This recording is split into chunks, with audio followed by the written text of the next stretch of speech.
Arminianismo. Esse é o nome que a gente ouve bastante por aí no meio teológico, né? Mas o que isso realmente significa? Para entender qualquer ideia, o primeiro passo é sempre voltar no tempo. A gente precisa saber quem é a pessoa por trás do nome e qual era o cenário da época que fez essas ideias surgirem. E essa pessoa é Jacobus Arminius, ou Jacó Armínio, um teólogo holandês super influente. Agora, uma curiosidade. Apesar do nome do sistema ser dele, os famosos 5 pontos do arminianismo, na verdade foram organizados e escritos pelos seguidores dele já depois da sua morte. E aqui, olha só, a gente já desfaz um mal-entendido bem comum.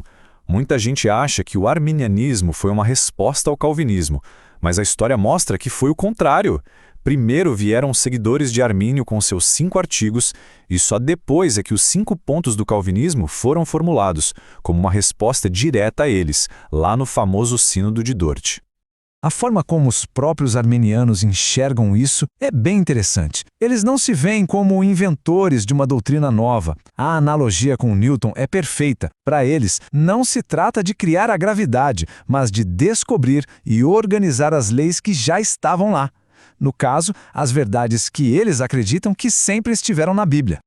Ok, vamos entrar no primeiro pilar teológico. A discussão aqui é sobre a nossa condição, a condição humana depois da queda de Adão. Será que a gente tem capacidade de escolher o bem e buscar a Deus por conta própria?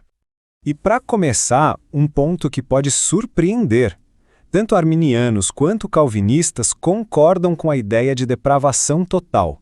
A ideia é que o pecado não é só uma coisinha que a gente faz de vez em quando. Não, ele corrompeu tudo, cada parte de quem nós somos. Nossa mente, nossa vontade, nossas emoções. Mas calma, é super importante entender o que isso quer dizer na prática. Não significa que todo mundo é o mais cruel e perverso possível o tempo todo. Significa que a nossa natureza tem uma inclinação para o pecado, que nos afasta de Deus. Nenhuma parte de nós escapou dessa influência. E aqui, nas palavras do próprio Armínio, está o pulo do gato. Mesmo tendo livre-arbítrio, o ser humano sozinho está de mãos atadas. Ele é incapaz de dar o primeiro passo para a salvação. É preciso uma ação de Deus, a graça, para que qualquer coisa aconteça. Isso já nos joga direto para o próximo ponto. Certo, se a gente parte do princípio que somos depravados e precisamos da graça, as próximas perguntas são bem lógicas, né? Como é que Deus escolhe as pessoas? E o sacrifício de Cristo na cruz? Valeu para quem? A resposta do arminianismo é o que se chama de eleição condicional. Nesse sistema, a escolha de Deus não é um decreto do nada. Pelo contrário, ela se baseia na presciência dele, ou seja, no conhecimento que Deus tem, desde sempre, de quem iria responder com fé ao chamado do Evangelho. A condição para ser eleito, então, é essa fé que Deus já sabia que a pessoa teria. Então, a ordem lógica do processo seria assim. Primeiro, Deus, com seu conhecimento infinito, olha através do tempo e vê quem, ao ouvir a mensagem, vai acreditar. Segundo, com base nessa fé que ele previu, ele elege essas pessoas para a salvação. A escolha humana é real e é o fator que Deus leva em conta. E se a oferta de salvação é para todo mundo e depende da fé de cada um, isso nos leva direto para outra ideia central, a expiação universal. A visão aqui é que a morte de Cristo na cruz foi suficiente e tinha a intenção de cobrir os pecados de toda a humanidade, de cada pessoa que já pisou na terra. Então, o ponto-chave aqui é a diferença entre a provisão e a aplicação. Pensa assim, a morte de Cristo deixou a salvação disponível para todo mundo, sem exceção. A oferta é para o mundo inteiro. Mas essa salvação só se torna efetiva, só funciona na vida de quem, pela fé, aceita esse presente. Isso nos leva a uma das diferenças mais famosas do sistema arminiano. Se a morte de Cristo foi por todos e a eleição depende da fé, como é que a graça de Deus age em nós? Como ela interage com a nossa vontade?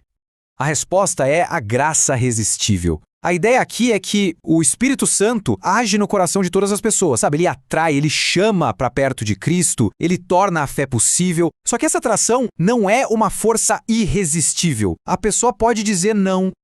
Em outras palavras, é Deus quem começa o trabalho e quem nos dá a capacidade de responder.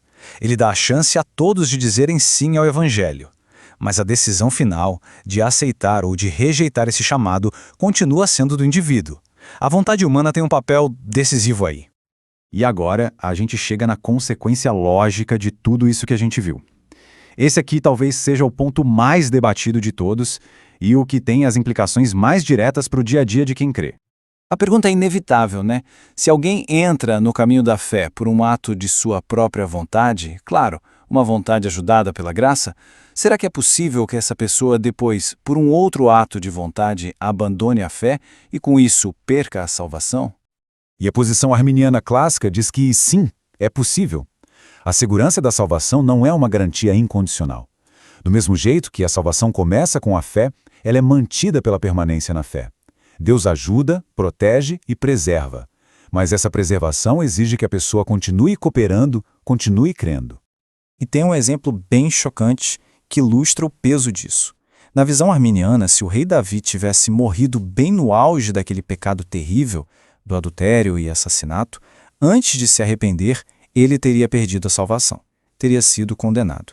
Isso mostra como, para eles, a condição espiritual de alguém pode sim mudar.